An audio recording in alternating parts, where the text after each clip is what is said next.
Welcome back to the channel.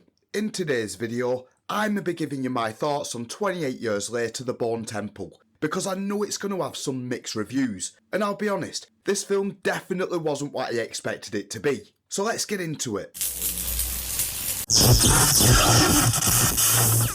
The Bone Temple starts pretty much where we left off with Spike and the Jimmies. Now, I wasn't a fan of how 28 Years Later ended. I think the way the Jimmies were introduced in that final scene completely clashed with the tone and feel of the film up until that point. However, in The Bone Temple, the Jimmies are written really well. They don't feel as cheesy as they did at the end of 28 Years Later. They're a sadistic, crazy, Satanist cult who literally flay people alive. And unfortunately for Spike, he's essentially forced into becoming a member, working as one of Sir Lord Jimmy Crystal's fingers. And I gotta say, Jack O'Connell plays the role of the Satanist cult leader Jimmy Crystal to perfection. The guy is a full-blown psychopath, but he's not delusional. And this becomes clear when he eventually has conversations with Dr. Ian Kelsall at the Bone Temple. Speaking of Dr. Kelson, he's pretty much the main protagonist of the film, which I know even surprised me. But because Spike's with the Jimmies, that part of the story focuses on that group as a whole. And so a lot of this film's story is focused around Dr. Kelson and Samson the infected alpha,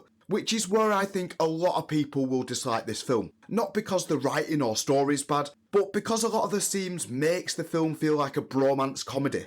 Like, I don't feel I should have laughed as much as I did throughout this film. But personally, I really enjoyed their story and how their relationship evolves over the course of the movie. And even though it might feel slow at times, it keeps you hooked by not only telling us, but showing us exactly how the virus works and how it affects the infected.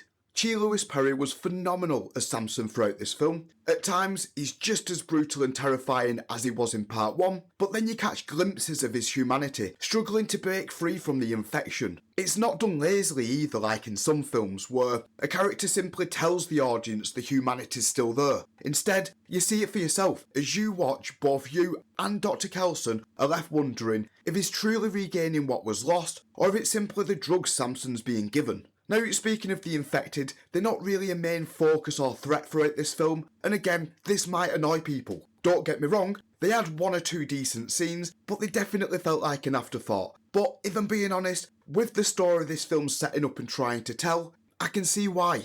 So if you're going into this film expecting lots of zombie carnage, you might be disappointed. But don't worry, because my theory is part 3 will give you exactly what you've been wanting. Cillian Murphy's back as Jim, Aaron Taylor-Johnson's returning as Jamie, add the survivors from the Bone Temple, and they've got an amazing cast and some truly interesting characters.